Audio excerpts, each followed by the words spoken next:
Yeah, it was tough. We were down our starting point guard, Randy, for that game. She was out because of stuff that happened against Eastern. And so going in, you're already at a disadvantage, and then you're trying to break down one of the best defenses in the country.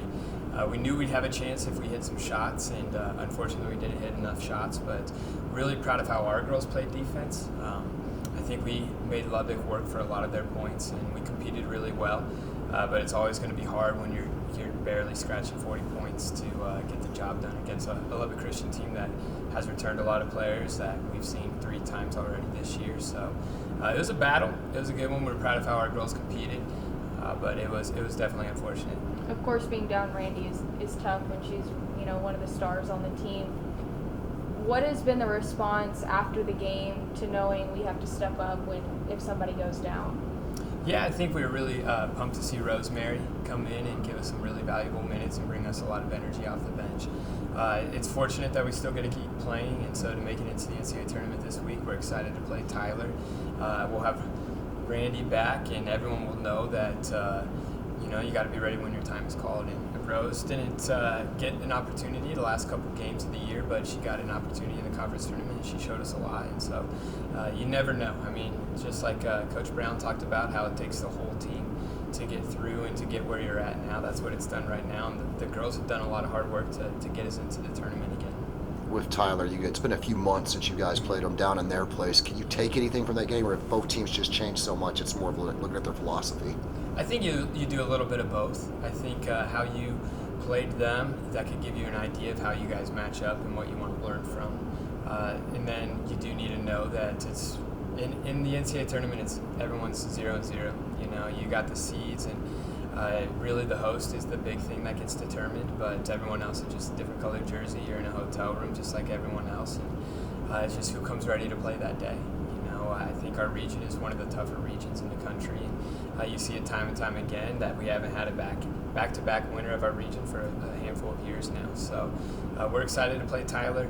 It is nice only seeing them once instead of seeing a team, second or third or even fourth time around. But you win these games, you're most likely going to see a team that you've seen 3 or 4 times already.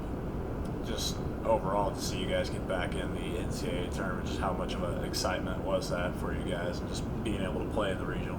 Yeah, it's awesome. I mean, we have a team that doesn't have a ton of experience, and so to get there is incredible, and the girls are pumped to do it, and the seniors are excited that their last games are going to be in the NCAA tournament. And just like we said earlier, it's your 0-0 record, and you got Tyler, and he's just one game ahead of you, and you got 40 minutes to get to the next game for everyone. It's been a hard-fought season pretty much the whole time. I would say the men's team and your team kind of mirrors each other as far as records go. We're kind of pulling those out at the end. I mean, Max already kind of touched on it, but after the season you've had to get to this point, is it a sigh of relief for your team that you've made it, or did you guys feel confident that you guys would go dancing? Yeah, we thought we had the resume to get in. We had some really good wins early in the year, and we felt like we did enough in our conference. And the way it looked in our region is just that our conference was going to get more teams than the RMAC did, and that ended up being true. And we liked where we were. We liked how our non-conference played out, and you get those head-to-head games against Adams and Colorado Springs, and you beat Mesa. Like, all those things play out, and so it's good to remember the whole season.